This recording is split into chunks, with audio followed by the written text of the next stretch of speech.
Welcome to Monday Night Raw without a WWE champion or a World Heavyweight champion on their show. Thanks to Dean Ambrose winning at WWE Battleground, yeah, Raw is without a champion on their show. So what do? Stephanie McMahon and Mick Foley are in the ring announcing what the situation is. And it's kind of funny that Stephanie flat out blames Roman Reigns for it, because he did get pinned by Dean Ambrose. Seth Rollins had it in the bag, and thanks to Roman Reigns, it's all your fault. All that shit. Kind of funny, though. Because, of course, with the whole wellness policy failure and then, him losing last night, yes, Roman Reigns is on a downward slope because I think he's just been taken out of the favorite situation, which a lot of people like. But at the end of the day, yeah, Raw doesn't even have a champion on their show that represents the heavyweights and so on and so forth. So, what do? They announce 2 Fatal 4-Ways. That's going to determine whether or not... Okay, the 2 Fatal 4-Ways is going to determine who faces each other at the end of Raw, and then the winner of that match will face Seth Rollins at Summerslam for the WWE Universal Championship. Who the fuck came up with that name? That's one of the most weirdest names for a championship I've ever heard. Okay. Is it going to be an actual title? Is it going to be a belt? Or is it just going to be a name? Only time will tell. If the belt looks good, it may end up here. If there is a belt that comes with this. But if it's another version, of the current WWE Championship, then I will pass. I don't know. So, who's going to be in these matches? Well, the first match has Cesaro, Kevin Owens, United States Champion Rusev, and Finn Balor. This was a very well-structured match, especially announcing that Finn Balor, because he's basically debuting on Raw, and he comes out, and yeah, they had a long entrance for him. And in case anybody was like, who the fuck is this guy? Hey, if you didn't watch NXT, hey, this guy is the business. And he actually wins the match. Okay. And at this point, I'm like, he could actually do it. But I just had to wait until his opponent was later on in the night. So, moving on from that, you have Nia Jax beating Britt Baker, and it was a squash match to let everybody know that Nia has arrived. Is it Nia or Nia? Whatever. She's arrived, folks. So, you had Roman Reigns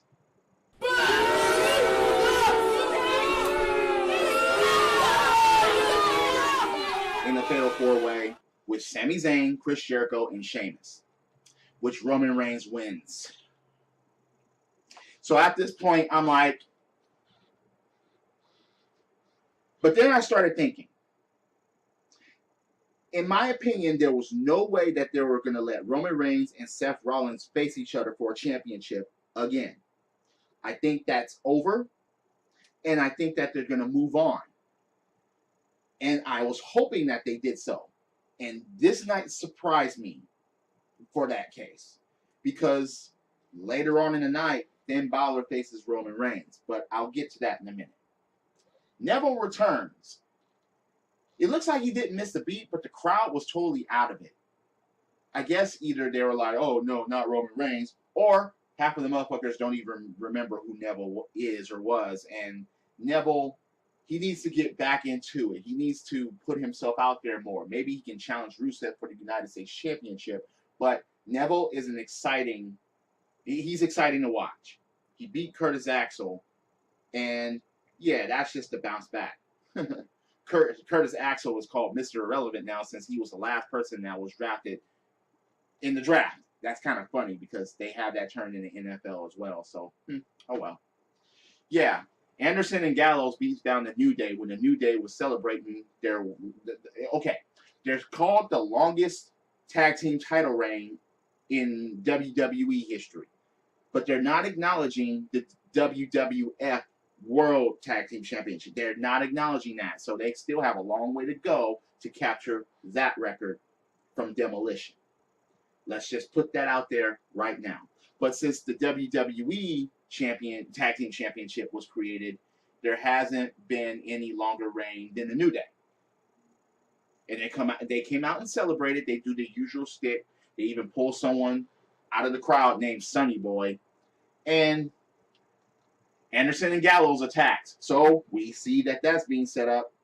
We see, okay, I like that.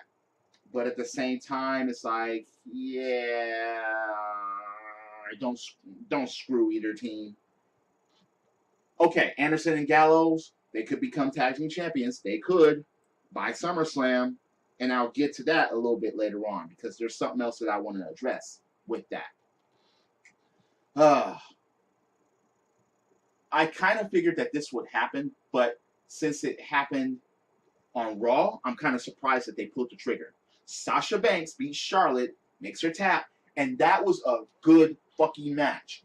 This is what the ladies need to do. This is what the women need to do. They need to go out there, they need to lay it all on the line and tear the houses down like we know that they fucking can. These women have fucking talent. They're not a bunch of Brees and Nikki Bellas and Kelly Kellys and no, fuck that. These women actually have fucking wrestling talent. Let them do that every fucking time they go out there. And I like the way Sasha paid tribute to Eddie Guerrero. We love you, Eddie.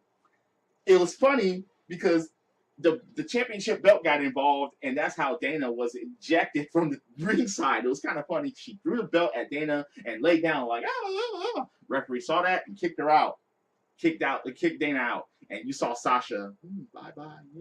That was kind of funny. That was one of the highlights of the night, and I love that. Then, after that, the match progressed, and it was a pretty good match.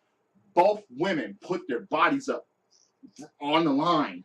And look, there's a couple of spots where I was like, are they okay? Because Sasha went through the ropes once and landed awkwardly.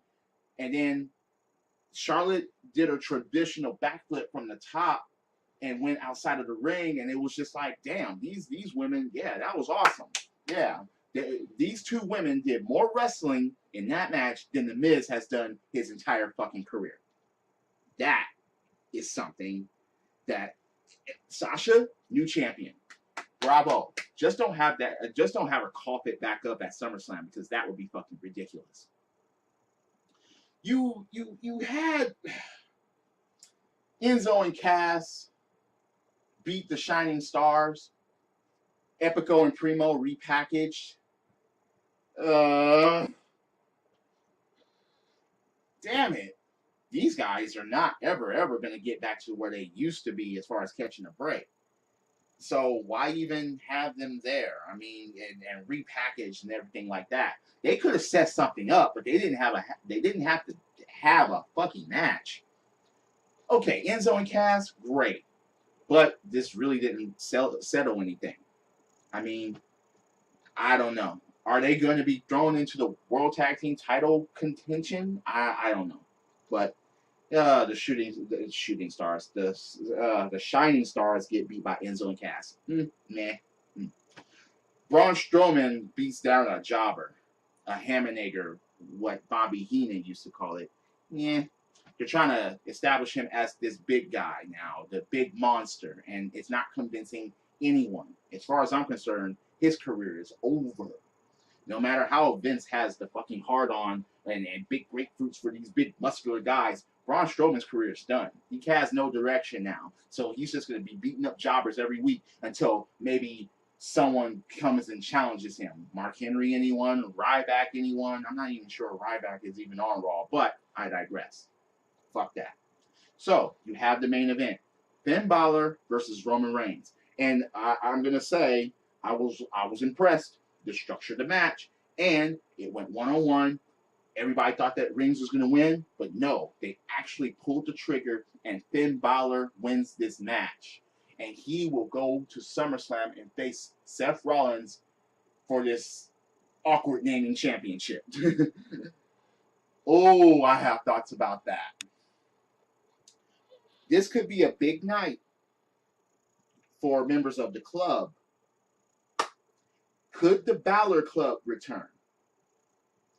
You got Anderson and Gallows that could be challenging the New Day. You have Finn Balor challenging Rollins. Maybe all three of them can win titles that night and form later that night. Turning Balor heel, Seth Rollins face. That would be a great transition if they pull that trigger. That's an opinion. I just want to see a good match. It would be kind of weird to hand the title back to Rollins because that would be the same old shit mentality, and that will be a big blatant I told you so as far as how Stephanie was going to run Raw. Because, again, Shane is about change, and Stephanie is like, yeah, I want control, and I want my guy, and we're going to keep things the way I want it. For Seth Rollins to get the title back, it would not make any sense to me because that would just be like, damn, this has not changed at all. This is the same old shit. So what are they gonna do? Are they gonna put somebody else in the match? They better not fucking put Reigns in this match. Are they gonna let Finn Balor win this awkward named championship? Only time will tell. I mean, I would like to see that happen. I know a couple of people that don't. They're not into Balor, but Finn Balor needs to bring more to the match as far as talking on the microphone and saying that, look, and running Rollins down, they need to have a feud here. If you're going to bring out the club, if you're going to bring out Anderson and Gallows, wait until SummerSlam itself. Don't do it before. Don't do it before because that will fucking ruin it. It would just totally ruin the whole build-up. If they're going to help him, do it at SummerSlam. Form that alliance, and then that's it. That everybody will be like, yes, and that will be it. Something new, that will be awesome, and they can go from there.